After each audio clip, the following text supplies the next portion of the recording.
Thank you very much, Anne, and thank you for inviting me to this conference. As a narrow-minded academic working on Confucian scriptures and historiography under Han Dynasty, I would not have any chance to participate to this workshop had Cheng not been so open-minded, inviting me to present one aspect of the Mozi, a text supposedly written by an early Chinese Buddhist, which I encountered by accident while doing some research on a Confucian text as usual. Despite of complex questions about its authenticity, which were first raised by the Qing dynasty philologists, the Mozi has long been considered as the first Chinese text to defend and explain Buddhism in front of narrow-minded and hostile Chinese literati.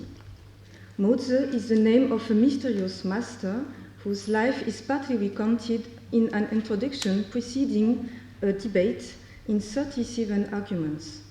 He seemingly never left the Jiaozhou, the southernmost region of the Eastern Han Empire, an empire whose existence was then only nominal. Mozi received a complete training in Chinese classics. Later, he was once forced to leave Changwu, over there, for the administrative center of the region, for Jiaozhi, that is the region of Hanoi in present-day Vietnam. And he may have discovered Buddhism there, also we are not sure at all, since this commandery was a major place for trade with the South Seas. As his interlocutor is quick to highlight, he never went to India, but he became a devotee of Buddhism after realizing that commitment in the Han world was not possible anymore. In such a period of disorder, it would only mean to lose his own life. Yet, he got involved in controversies with his peers. At the end of the autobiographical introduction, the text is presented as a necessary debate with hostile literati, but paradoxically enough, a debate written down in order to avoid a conflict which would be contrary to the way. The last argument, which concludes the debate, adds that this literary debate is very carefully structured in accordance with the number 37, which is symbolic in the Buddhist tradition as well as in the Taoist tradition, thus becoming symbolic of the hybridization accomplished by Mozi. What kind of argument is developed in this crafty debate? The introduction deeply roots the Mozi in a specific historical moment, the fall of the Han Dynasty, and in a specific geographic context, the extreme south of the Han Empire, which, according to the Mozi, was receiving at this time refugees from the north, fleeing the disorder of the time. Notwithstanding the unresolved problem of the dating of the text, the significance of the Mozi nevertheless extended well beyond its time and location to become a literary model and a source of arguments for debates between the three doctrines, mainly until the Tang Dynasty, but also under the Yuan Dynasty, when the controversies found a new life, mainly opposing Buddhists with Taoists, claiming again that the Buddha was only one of the multiple transformations of Lao Tzu. Here are some examples of these debates which quotes or imitate the Mozi lihuo. The main reason for this deep and lasting influence was the insertion of the Mozi in the Rongmingti, collection of texts for propagating and elucidating Buddhist teaching by Zheng Yu. Here, relying on a careful examination of the Analects quotations in the Mozi, I would like to show that this foundational debate, apparently opposing Buddhism on the one hand and Chinese classical tradition on the other hand, presents in fact a far more complex rhetoric. In the first polemical arguments, we may find a few passages which hint at Mozi's way of reading classical texts, mainly the 6th and 7th arguments. Confucius himself is considered to have expanded the classical corpus he edited, a way to make reconcilable the extensive corpus of the Sutra and the limited and numbered corpus of the classics, which was considered by Han Dynasty literati as a complete one, embracing all the aspects of the cosmos. As is often the case in the Mozi, the very argumentation does not rely on a simple opposition between Indian Buddhism and Chinese classicism, but discerns and exploits tensions internal to Chinese tradition. In this case, Mozi is able to use the same arguments raised by the classicists when criticized for their too complicated and extensive corpus by the followers of Lao Tzu, who admire the brevity of the 5,000 characters of the text ascribed to him. But at the same time, Mozi goes subtly further by suggesting that the extensive Indian corpus reflects the infinity of the cosmos. The fundamental novelty lies in this conception of infinity we do not find well developed in Chinese ancient texts, except perhaps in the Zhuangzi and even more in the Liezi. Thus, the Analects specific form of dialogues between a master and very different disciples leads Mozi to read this text as a collection of teachings adapted to specific situations, and not as the expression of immutable rules. In the next passage, Mozi quotes an important sentence from the Analects, by which the disciple Tzu Kong describes his own master as having no constant master. Here, yes. Since the master who has composed the classics had such a broad view, not restricting himself to one and only school, he would have followed the Buddha's teaching had he only the occasion to know him. So here, Mozi says that in order to elevate his own person, the gentleman broadly inspires himself with multiple good deeds, as Confucius himself did. So if Confucius had known Buddha with his limitless spiritual and transformative power and his major and minor marks, how could they have turned against him, that is Confucius and the Duke of Zhou and so on? Next, just to make you see the whole organization of this text, I have made clear in which arguments we can find the references to Analects. Here you can see that in every thematic unities you can find arguments which relies on Analects quotation and interpretation. Here, for the sake of the presentation, I will just raise a few examples and comment a few examples. We find 18 references to the Analects in this quite short text. As you just saw, there is only 37 arguments and 18 references to the Analects, also 16 references to the Lao Tzu, which is the other important text quoted in the Mozi Lihuo, and 5 references to the Xiaoting, the classic of filial piety. So as to understand why the Analects are ubiquitous in a text defending Buddhism, we have to analyze the very nature of these references. Are there ironical references aiming at denigrating Confucius' figure? Are there far-fetched interpretations aiming at demonstrating Buddhism's superiority? Thus, we must further inquire into the precise operation of these references. By comparing the rhetorics of quotation in the Mozi and, for example, in other texts inserted in the Hongmingji compilation, one discovers that despite their common use of quotation of authoritative texts in order to dispel criticism, the Mozi is quite distinctive in its way of selecting the texts it quotes. Indeed, it relies mainly on the Analects, the Lao Tzu, and the classics, and makes no use of Chinese apocrypha, whose intention was often to demonstrate that Buddhism had roots in the sacred ancient history of China. By contrast, Mozi does not rely on this kind of argumentation, nor on early supposedly Indian Buddhist texts, but relies on an exegesis of mainstream texts in order to put forward the openness of classical tradition and its compatibility with Indian Buddhism.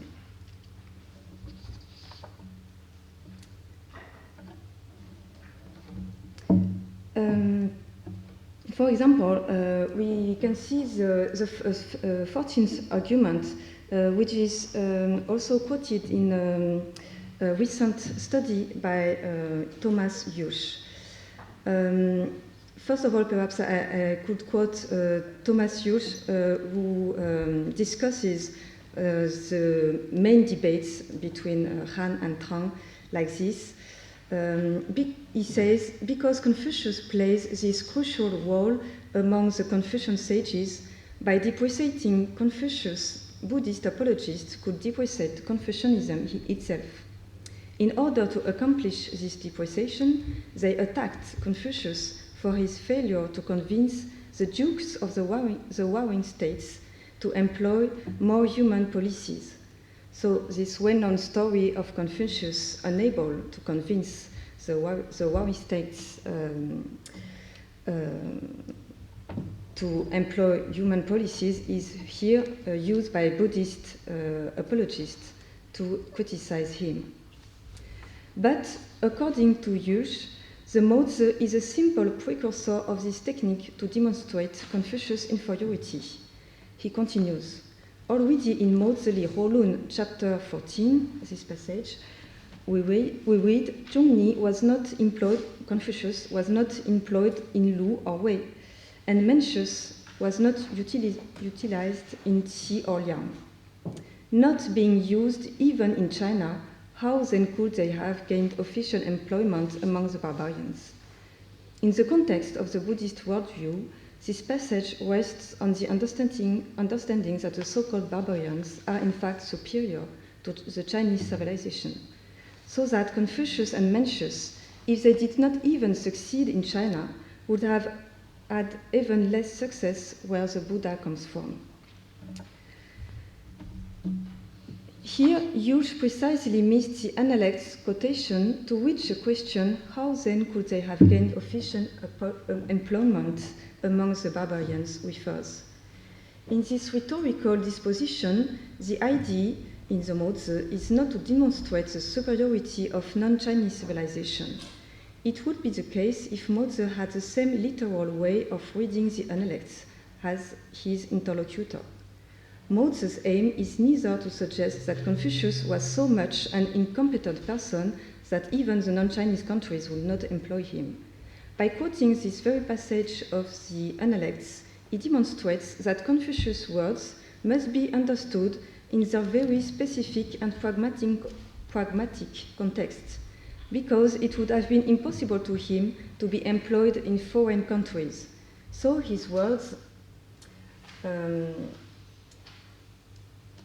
expressing his wish to settle between the barbarians are not to be taken at face value or to be read literally without taking into account the context of utterance. Confucius was not really willing to go to a non-Chinese country, but through his provocative words, he was willing to criticize the failures of his contemporary Chinese world. As a consequence, the quotation used by his interlocutor does not mean at all that Confucius denounced the inferiority of non-Chinese civilizations. I think the misunderstanding on this particular way to quote and read the Analects leads to miss one important point of the Mozi, which precisely does not need to depreciate Confucius in order to praise the Buddhist way. Confucius did what he had to do in his own time. There is a strong commitment to the shi, the right moment, in his text. The need to choose the right moment inspired by the eremitic tradition in China, to serve or to retire according to the right moment.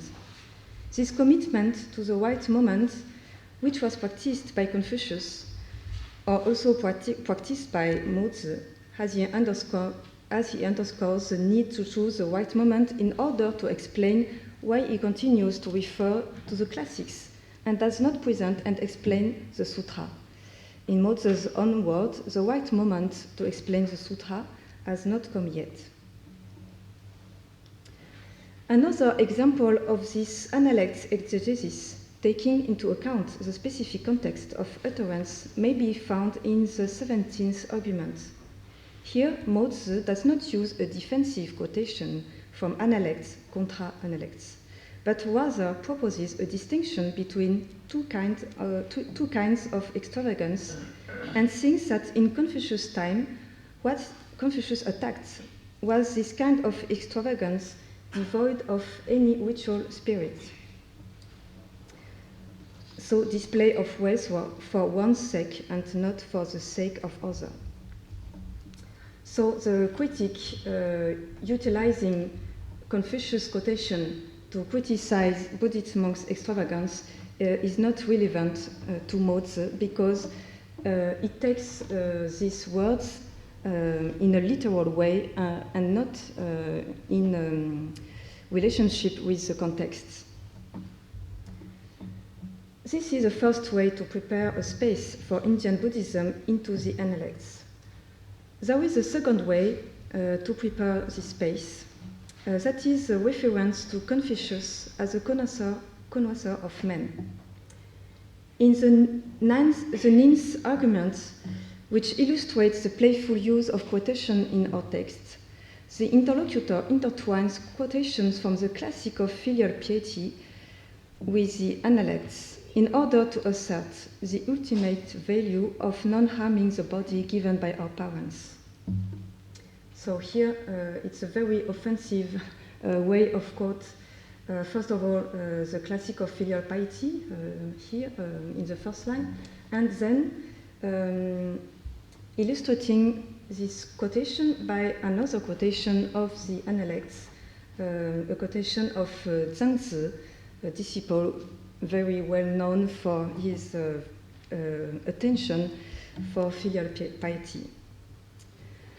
So this double quotation allows the interlocutor to establish filial piety and even more the interdict of any kind of harm to the body as a very foundation for the supreme moral power, thus asserting the absolute incompatibility between Buddhist practices and the roots of Chinese virtue. Quite ironically, Mozi's answer uses the same way of intertwining the classic of filial piety by quoting another passage of the same chapter and the Analects.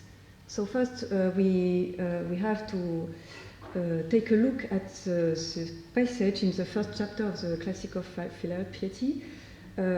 You see in the last line the quotation used by the critic of Mozi, and in the first line the quotation used by Mozi himself.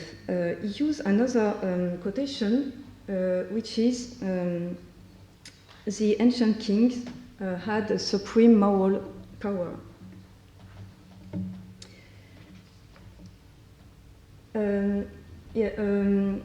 In the last line, I just make you see the way the critics, the critic made a relation between the very interdict of on harming his own body and the way of filial piety, and as a root of the supreme virtue, this Bugan Huishang, don't dare to harm your own body, became the beginning and the roots of supreme moral virtue.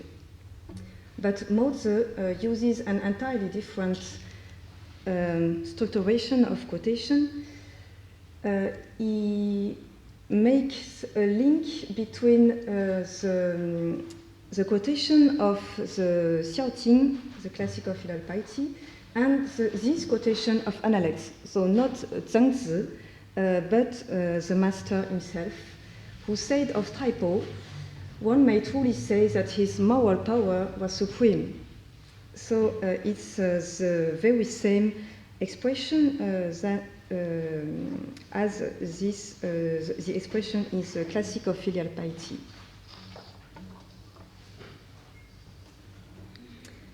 So then he can defend Buddhism by another double quotation that you can see here.